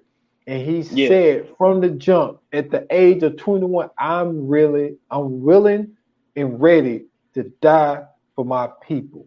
Mm-hmm. He knew it was bigger than himself. And that's why I feel justified of saying that I ride hard for this type of guy because, like, he was like my type of leader. And it's no disrespect to Martin, and it's no disrespect to Malcolm or Bobby or Huey. Like, it's no disrespect to any of these guys. It just, I just felt that the way that Fred did it, and I think that was like the absolute main reason why they was like, yo, we got to get this dude the fuck out of here, because he was able to get all of these people together. And even when Fred was locked up, they said that the funding was down, the membership where people joining, you know, the numbers was down. It's like Fred impacted the group so much while he was locked up. Like, he just had this aura around him, man. And I don't think that there was many people who had that aura. And I think that this film was able to portray that. And it also, for people who never heard of him, I think that they could look at the Bill O'Neill character, and hopefully some people was able to get that, what I call it, they get that, you know, that emotional attachment to be like, yo, like what I would have done what Bill did. You know what I'm saying? Because Fred was that important. And I will say this before I end it. Like, the thing about it, this is what really makes it difficult. What really makes it difficult is the fact of, if Bill would have said no, obviously we understood by just seeing Collins that they had other people under. So what really makes it difficult is the fact of, you like, you know what, I served that bid. But then you're going to look at it like, well, all they're going to do is get somebody else to do the same thing that you would have done. So, like, that's what makes it so fucking difficult, because it's like, even if you say, yo, I don't, but the thing is how you going to be remembered. I think that's what really sets it apart, because you could be like, all right, I'm going to go serve this time for this crime that I did.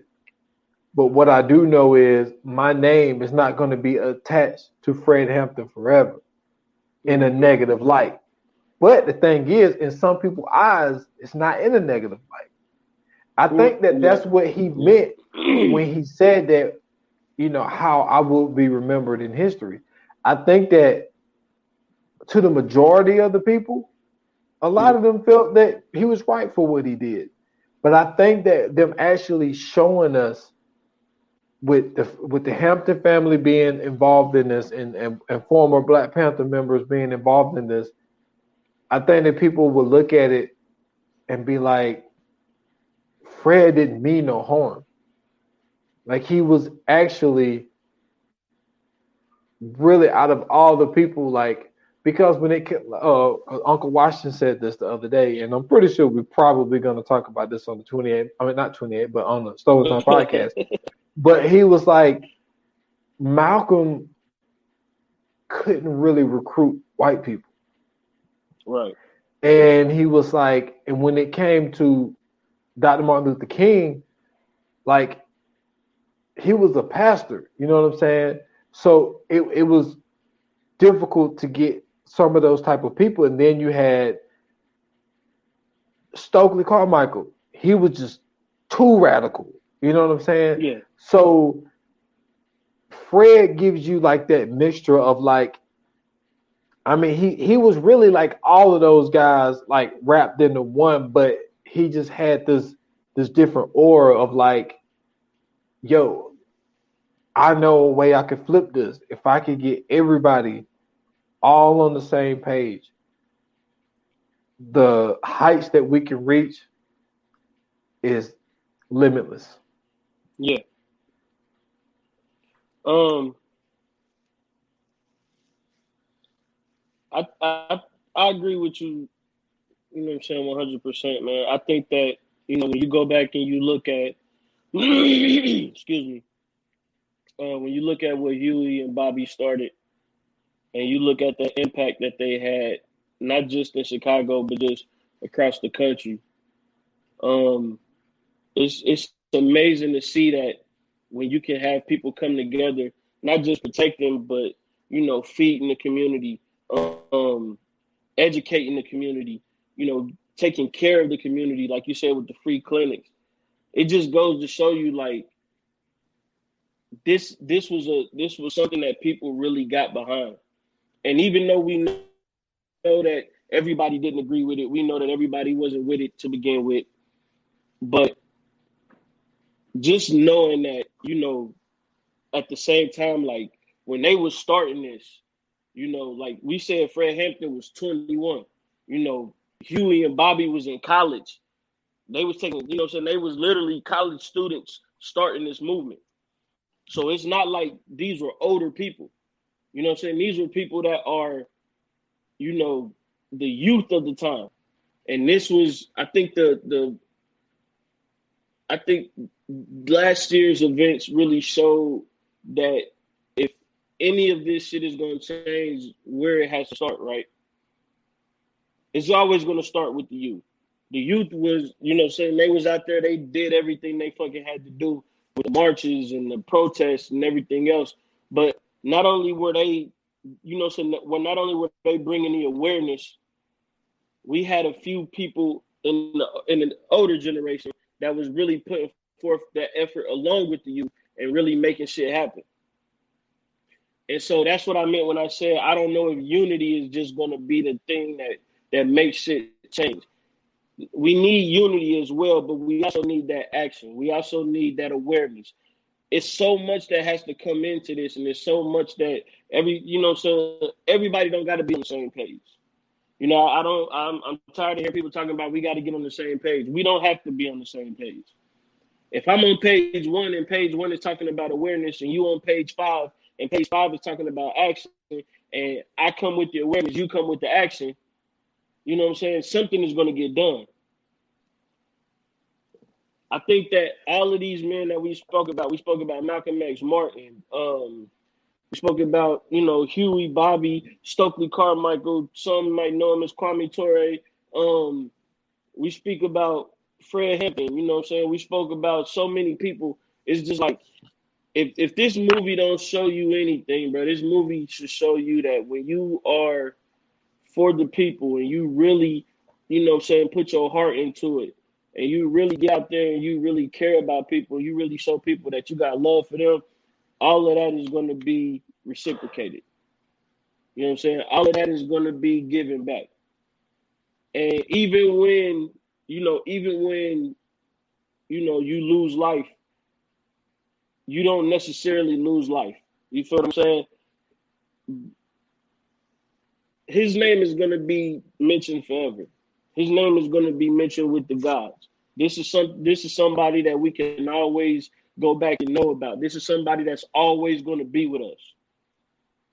You know what I'm saying? Fred Hampton's name is going to be along with Martin Luther King, along with Medgar Evers, along with Malcolm X, along with, Rosa Parks, along with Thurgood Marshalls and everybody else's. Like, his name is always going to live on, but that's just a testament of the legacy that he left behind. You know what I'm saying? His son, Fred Hampton Jr., is doing the same type of work. You know what I'm saying? The first time I ever heard of Fred Hampton Jr., which actually this is the first time I ever heard of Fred Hampton, was Dave Chappelle's Block Party. Dave Chappelle brought him out during the Block Party. I went and bought the DVD, right? And come to find out, I'm watching the DVD. I see Central State, the marching band was in the movie. So I'm already excited about that because, that's Dayton, Ohio. So I'm like, yo, he went to go get Central State. And, they marching up and down New York. And then I think he brought him out during the Dead Prez. I want to say it was the Dead Prez set or whatever. But Fred Hampton Jr. come out and he just get to talking. And it's like, who is this? I had to know, who is this? And, he get to talk about Fred Hampton Jr. and then he started mentioning Fred Hampton. And that's when I found out who Fred Hampton was. But, you know what I'm saying? Like I told you, man, I feel like it's better late than never. You know what I'm saying? We got to know these people regardless. I don't care when we get to know these people. We got to know these people. And, I feel like it's up to people like us to educate people even when they don't know. You know what I'm saying? I think that what you did with that podcast was amazing. I think that what we're doing with this podcast is amazing. But the fact that, you've spoken multiple times about this person who is, the embodiment of what we want to be in life, right? You've spoken multiple times about him. You literally sat and did a whole podcast about this man. And now that's something that people can go and listen to and get educated on. Like, you know what I'm saying? People like you are out here really doing the work. People like you are actually putting forth the effort to educate everybody else. And I think that this is something that this movie is going to help do. You know what I'm saying? This is something that this movie is really going to help bring about. So, you know what I'm saying? Unless you got something to say, let's move on to the Fire Flames, man. Nah, we can get to the Fire Flames. Okay, cool. All right.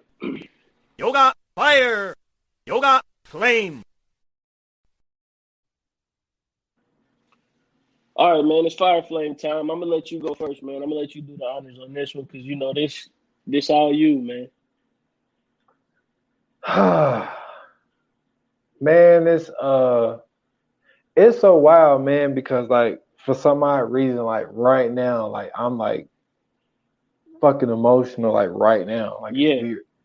Yeah. But like, like once I got through the second watch, and I really think about the importance of this film, and like, and for it, I mean. It's great what HBO Max is doing. I still wish. I mean, I think it kind of helps the film in a way, with the pandemic because I don't know if people will voluntarily go out. Like, I think that people will voluntarily click on it more than they would to go out and pay for this film. Yeah. So I think that kind of helps it in a way. I still think the dumb people won't get it. That sucks, but that's just a way of life. But when I think about how it was shot, how actually Ryan Coogler and his wife both was executive producers. She even got involved on this film. Oh, that was dope. Yeah. It's wild that somebody. I mean, it wouldn't have been done this way, but somebody stole my script because I've been talking about. like I said, man. I'm at episode. Man, we just did episode 200, dude. On episode 4, dude, I talked Yeah. about doing a damn Fred Hampton movie, but to get to it, man. So I'm blabbering right now. I'm just like Nah, you emotional just good, thinking bro. about Yeah, this you shit. good. I know. But as far as the film, I think the actors did great, and I need to say it one more time, man. Dominique Fishback did a phenomenal job. I felt like we didn't mention her enough. Like Yeah. when she sat down and how she told him that he needed to work on his speeches, and that was one of the reasons she felt that the one dude walked out because she was like the way you word stuff sometimes it could come off the wrong way. And so she actually had this great person second guessing what he was saying. You know what I'm saying? Yeah. So that was the impact that she had on him. And to read that poem, to him, and you said that, it was kind of it was cold, but it wasn't cold. You know what I'm saying? Mm-hmm. I think that just showed that Fred was like, yo, like this is bigger than me. And unfortunately, it's not that it's bigger than his son. I think that he knew what he was trying to do. It would potentially have a better life for his son. Right. So he was like literally looking down the road. Like the actions of what I'm trying to do will actually be better for my son for me trying to accomplish it than actually just being in his life. Exactly. So I think that being a selfless leader the way that he was great. Um, he almost had me, screaming, I am a revolutionary. Man, listen, I'm telling you, boy. If it wasn't 11 like, o'clock at night and my kids wasn't asleep, dude, it was but for the impact of what this film was, for how phenomenal the people was, I even gotta give it the what Jesse Plemons, the dude that yeah, played Roy Mitchell, he did a yeah, great job, yeah, playing him because he kind of the way they portrayed him like he was kind of doing what he felt he had to do because it seemed like right. he didn't really want to go to that extreme either. It seemed like Yeah, because he seemed neutral throughout the movie. yes, he seemed They very never neutral, had him portrayed as like a what I'm saying, like like Hoover. yeah, like an extremist or just like a pacifist. He was more so in the middle, like he was in a way it kind of felt like he was just doing his job. Yeah, and like I don't think that he invited Bill to his house just to get him to trust him. I think he really brought Right. Bill to his house because he kind of formed a little friendship with Bill. You Yeah. know what I'm saying? Yeah. But I will say initially I was a little upset with the attention that was on Bill O'Neill, but once I watched it the second time, I get it. Mm-hmm. I have no complaints. Again, shout out to Dominique Fishback. I'm gonna no surprise. You can go ahead and throw it up because you know what I'm Yeah. gonna say, man. You can go ahead and Man, I throw up already 5. know, bro. I I mean, already I'm giving it the 5, man. I gotta I give it the already 5, know. man. I already know, Yes, bro. sir, Man, man. listen. Yes, sir. Man, listen. I'm just gonna keep the 5 up, man. I agree 100%. 5 for me too. I want to say 10 for real. I'm not gonna lie to you, man. Um, it was a marvelous performance from everybody in the movie. I never felt like we were outside of the story the whole time I watched it. You know what I'm saying? I actually felt like I was inside of the story. I felt like I was there. Like you said, that emotional roller coaster. Like I felt every which way. Like I'm not gonna lie, but I cried during this movie. You know what I'm saying? Like I really shed a tear during this movie, and it's crazy because this movie gave me that same feeling that Black Panther gave me. You know what I'm saying? It just even though I knew even though I knew what the movie was about, and I knew that, you know what I'm saying, it wasn't one to necessarily be, you know what I'm saying, championed this as this movie to be proud of. I still was proud of it because this was, to me, I felt like the first time that we really got a chance to really see one of our stories being told, not just by, say one of these major companies, but by people like us. So I feel like Shaka King did a hell of a job. I feel like Ryan Coogler and his wife did a hell of a job.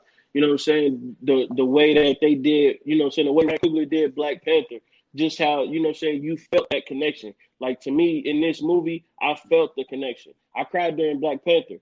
Like, it's just that sense of pride where you finally see something on screen, bro, and you just feel like this is not just a grab at Black culture. This is not just a throwaway movie. Like, this is really something that is going to live through our history. This is something that's going to go through our history where, my kids can show their kids, like, yo, I want to sit y'all down and I want to show y'all this movie about this person who, was really out here for us. Like, to me, the title could never be anything else. It literally could never be anything else. The title of Judas and the Black Messiah was brilliant because it embodied that movie 100%. It gave that movie its flair. You know what I'm saying? Like, I feel like if they would have named this the assassination of Fred Hampton, then we wouldn't have the same movie. You know what I'm saying? It wouldn't feel the same way. When when you name it something like Judas and the Black Messiah, you know who Judas is. You know what the Messiah is. So when you see the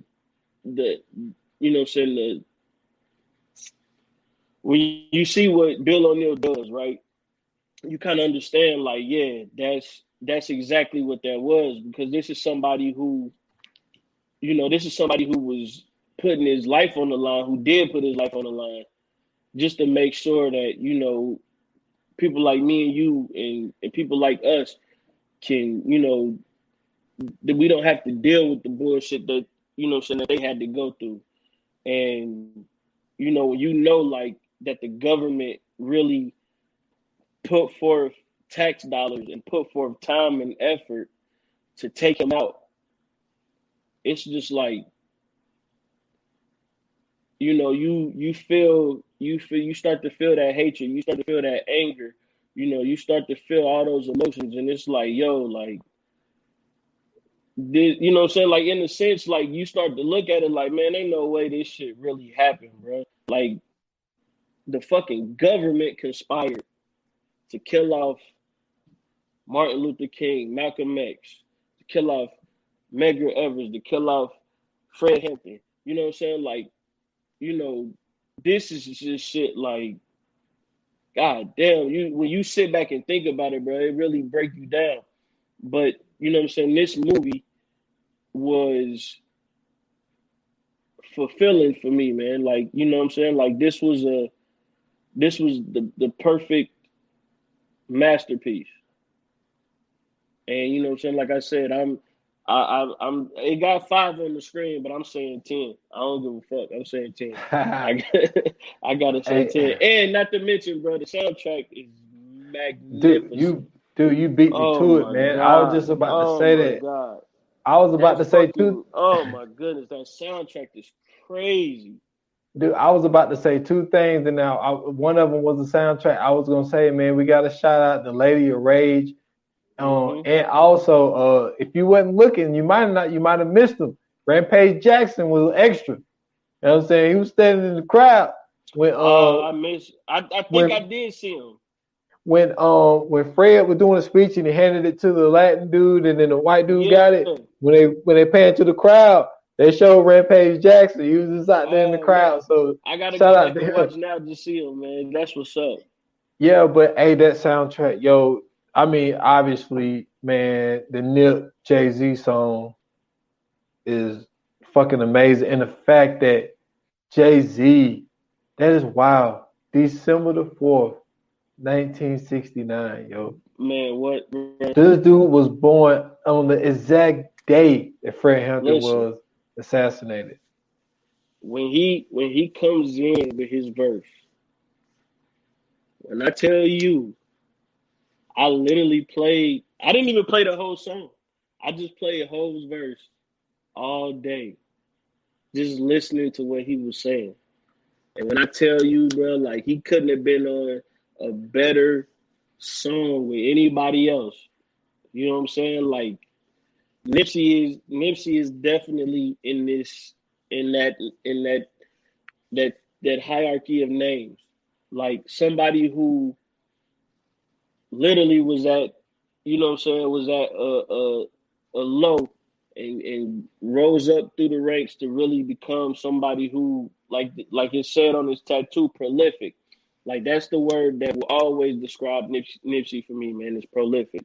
Like just the fact that they had him on this soundtrack, that just lets you know just how perfect all this shit. That's what I'm telling you, bro. This was really a masterpiece. The fact that all of this came together like it did, bro. Like they had let me see. Yo, shout out. While you looking, shout out to her. Yeah. Fight for You. That song's gonna end up that might get a not a Grammy, but that shit might get an Oscar. Her killed that song. You know, shout out to Nas, Black Thought. You know what I'm saying? They got Rakim on this piece. You know what I'm saying? Yeah, I'm all right. So you getting it? Yeah, you got it down to me, cool. Because I'm trying to find a list of people who was on there.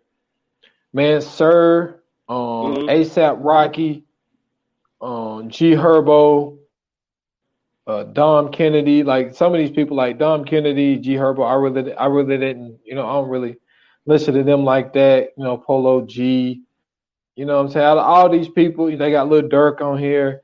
I really only, you know, when it comes to Nip, Jay-Z, Black Thought, Nas, her, you know, Rakim, ASAP Rocky, Sir. Those were the people that I like. Fred Hampton Jr., Black Thought, one of my favorite rappers. Hit Boy on here, Saba on here, Smino on here, Masego on here, JID, shout out to him. BJ the Chicago Kid, shout out to him. Lil Durk, shout out to him. G Herbo, I think you already said him. Pooh Shiesty on here. Dom Kennedy, I think you said him too. I'm trying to see. Yeah, man, listen, wow.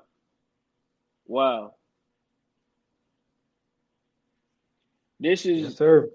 man, listen. First and foremost, let me say thank you. I appreciate you, bro, because when you put me on to something, bro, you put me on to something. When you brought this up, in the middle of last year. Yep. You brought this up in the middle of last year. Like when I say, I remember, I forgot what episode we was doing, but you was like, man, hey, I got something to tell you, boy. It's like, hey, I heard they do the Fred Hampton movie, boy. You know I got to be. I'm like, man, listen. I said, as soon as it come out, we got to get on it, bro. And you know what I'm saying? I'm so happy that you said that, man. I'm so happy that, you know what I'm saying, this movie was what it was.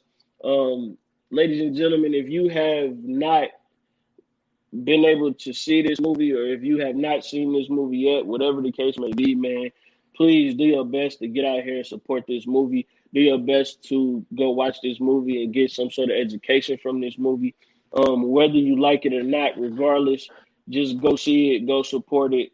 You know what I'm saying? We got to stand behind our black creators. Shout out to Shaka King. Shout out to Ryan Coogler. Shout out to Daniel Kaluuya, Lakeith Stanfield, Dominique Fishback, Lil Rel. Trying to think who else was in it. Let me go back.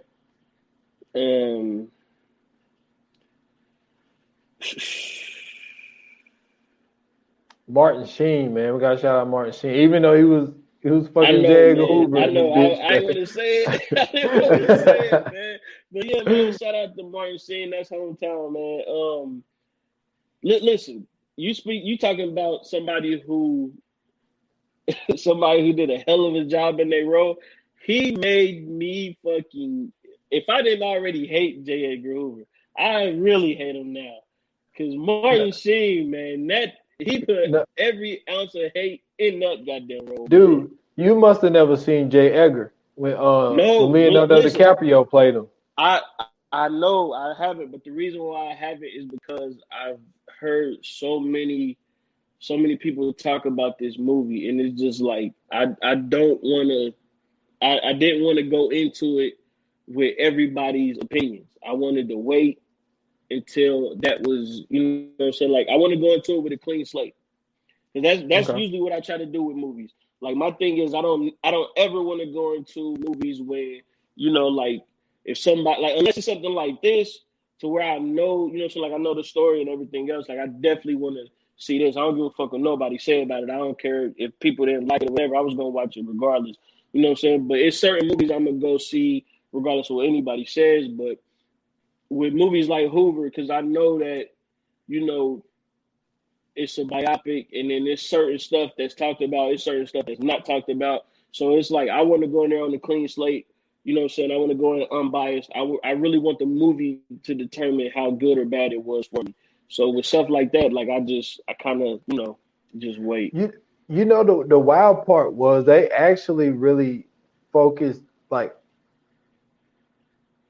they really showed like the bad side of J. Edgar, but even the side that like a lot of people didn't know because he was an undercover gay dude. Like Yeah, they portrayed that a lot in that film. yeah, Like they showed his private life with this boyfriend that was, because I think he was more like out, and like Jay was like, nah, you gonna not tell nobody about us, all that type of hmm stuff. But I already had a bad interpretation of him anyway. Well, And I yeah, because mentioned this just because before. of Code and Tell Pro, yeah, Yeah, and I mentioned this before, and we're in the pod, man, because I'm just rambling.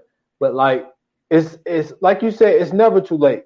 And I was upset with myself because I didn't find out who Fred Hampton was until I was like 23 or 24 years old. And how I found out about him was watching a fucking American Gangster episode on J. Edgar Hoover. That's the first time I ever heard of Fred Hampton, and that's the first time I ever heard of Marcus Garvey.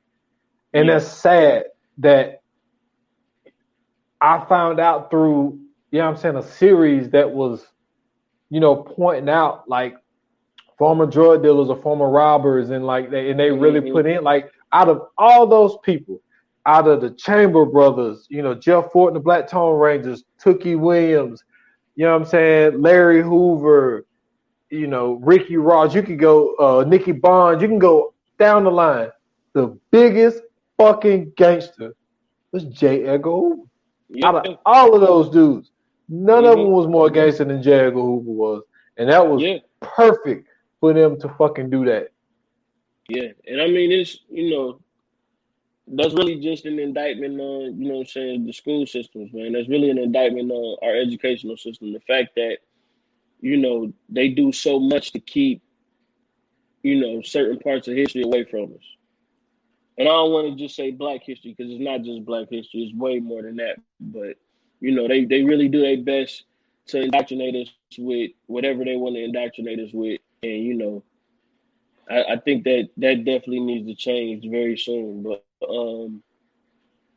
man, this was I'm so glad we, I'm so glad we did this, man. But for everybody that's listening, man, thank you guys for listening. Like I said, man, make sure you go out and go see this movie. Make sure you go support this movie regardless. Um, we One need thing, to one get this thing. up there. What's up? Yes, sir. And I found this out the other day. HBO Max are only keeping these movies that come out in theater the same day hmm for 30 days. So Okay. March the 12th is going to be gone for a while until it, be re-released to come like out on DVD and shit like that. Yeah. So y'all So got, that let y'all know we got 30 days. Y'all, come on, man. We yeah, can make this happen. You know what I'm yes, saying? We sir. could definitely make this happen. Make sure y'all spread the news. If you're listening to this, if you're watching this, whatever, make sure you spread the news, man. I don't care if you gotta watch it every day of the week. Make sure we, make sure we doing our part, man, and getting this movie up there, because this deserves all the, all the attention, man. This is one of those movies that we need to do some success in. We need more movies like this. But whew, next week, man. Next week. I'm sorry. God damn, boy. Listen, this Friday, this coming Friday, our next episode is going to be uh it's going to be a good one. We're doing another newer movie.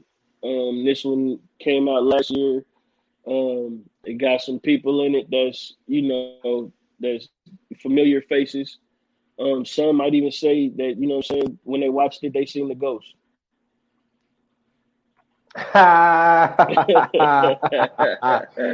Hey, I can't do too much because I still haven't seen it yet. I plan on watching it tonight. Okay. But yeah, man, it seems like it's gonna be great, man. You know what I'm saying? Oh man. I like I told you, I got the just from the previews. You know what I'm saying? Yeah. I get skeleton key vibes. You know what I'm Hey, saying? listen. You know what? It's like it's Skeleton Key, but blacker and better. No Hey, you better be bullshit. right. Hey, listen, Oh I love the no, skeleton listen. key. No, listen. I know, but I'm telling you, because I love the Skeleton Key too. I'm telling you, it was a great movie. But this one, yo, Okay. like you see what I'm saying? When you watch this shit, bro, you're gonna be like, hell nah. This shit is amazing, bro. I'm surprised people ain't been maybe because you know what I'm saying, like I said, the pandemic and everything, so people can't really go out and see movies like that. But yo, this movie though, hey man, listen, I can't wait to get on this one either. Because this one is damn good. That's what's up, man. I'm definitely looking forward to it, man. You know what I'm saying? I'm gonna watch it and try not to watch Judas of the Black Messiah again. I know. I mean, you can watch. Hey, listen, you can watch them both. You can watch them both, man. Oh man, like it's an honor doing this podcast with you, man. Like Same it's here, just great. bro. Same here, I man. know it's probably gonna be a Black Messiah fucking week because I'm pretty sure, like, like I told you, Uncle Watcher came over here. He was like, man, I watched it, and I was surprised the fact of that. I guess I get surprised like when I know, like, Uncle Washington has a brilliant mind. Yes, You know what I'm saying? yes, he does. And I was surprised to know that the fact that, and I guess that just shows like how crazy I am about Fred. But he was like, dude, he said, I had no idea they put him to sleep.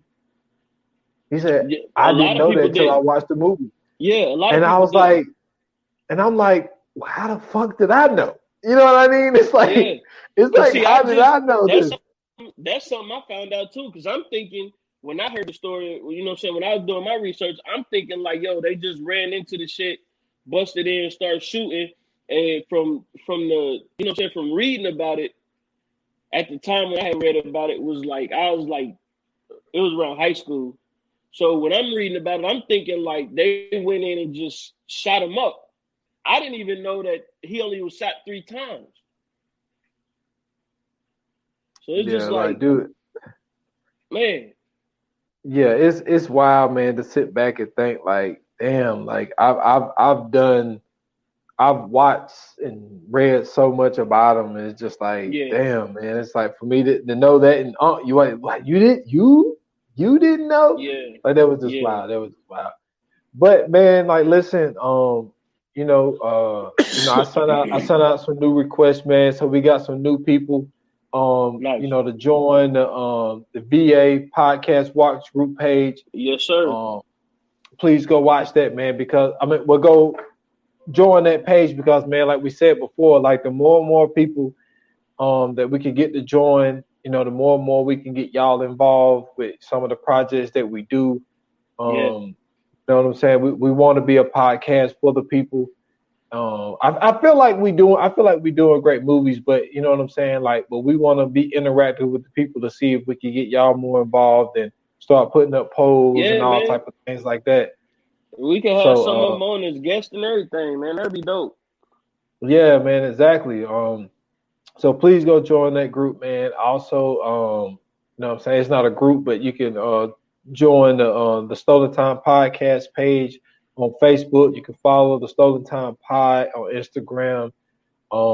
Even the S. Foster 8, that's on Instagram and Twitter. Also go support my 28 Minutes or Less podcast. You know what I'm saying? Like, I probably won't do one this week, But the last episode is the Fred Hampton podcast that I did. For people don't think that I'm a pretender, this was out before Judas of the Black Messiah came out. Yeah. So you know what I'm saying? That's just knowledge that's in the brain. So go check out that podcast. And you know, again, man, I just appreciate everybody, man. I just want to be appreciative. You know what I'm saying? Like I never look at the numbers for this podcast, but I appreciate everybody that, you know what I'm saying, that listens, that support us, everything that we got going on. Cause like, man, we got some true supporters out there. You know, hopefully, you know what I'm saying, I'm gonna be debuting the new intro for the not stolen, but 28 minutes or less. You know what I'm saying? We got that. Remember I sent you a rough draft. You know what I'm saying we got it figured out. So, you know what I'm saying, hopefully I'll be debuting that. So shout out to Casey. Appreciate him for putting that together for me. But that's all I got, man. For sure, man. Make sure you guys go follow me on Twitter at Scoots Bronson. I'm on Instagram at Scoots Bronson _TV. And the YouTube is Scoots Bronson TV. If you're watching this on YouTube, hit that subscribe button, hit that like button. And also make sure you know what I'm saying, if y'all want to figure out whenever we go live, hit that notification bell too. You know what I'm saying? That way you can get updated anytime we do the podcast, we go live. You'll be able to hear it before everybody that's able to listen to it. And then, you know what I'm saying, go check out 15 Minutes of Fame, man. Last episode I did, I believe, was with Jasmine Soto. She has an organization called Organizations Helping the World. We speaking about people who actually out here putting the work out, and that's what she's doing. So I think that, you know what I'm saying, that's something that you guys can go check out. And, you know, you can go volunteer and everything else like that. If you want to help out, all the information is on 15 Minutes of Fame podcast. This Thursday, we're going to be back with the homie Jamar Dean on the Culture Connoisseur podcast. So you guys keep an eye out for that. That's going to be fun. Make sure, like I said, or like as I said, man, make sure y'all go to Facebook, Viewers Anonymous podcast group. Make sure y'all, Viewers Anonymous podcast watch group, I'm sorry. Y'all go check that out. Make sure y'all hit those requests so we can add y'all in. And, man, thank y'all for supporting as usual, man. We really appreciate y'all. If this is your first time listening, please hit that subscribe button on the podcast side too. We really would appreciate it. Yeah, man. Rest in peace to Fred Hampton. Shout out to the good brother Chairman Fred Hampton Jr. And shout out to the Queen Deborah Johnson. And, you know, rest in peace to all those people that lost their lives. You know what I'm saying, fighting for the people. We definitely appreciate you guys. And we doing our best, you know what I'm saying, to keep those legacies alive and to cherish and honor those legacies as well. And with that being said, man, like they say in Hollywood, it's a wrap. Cut.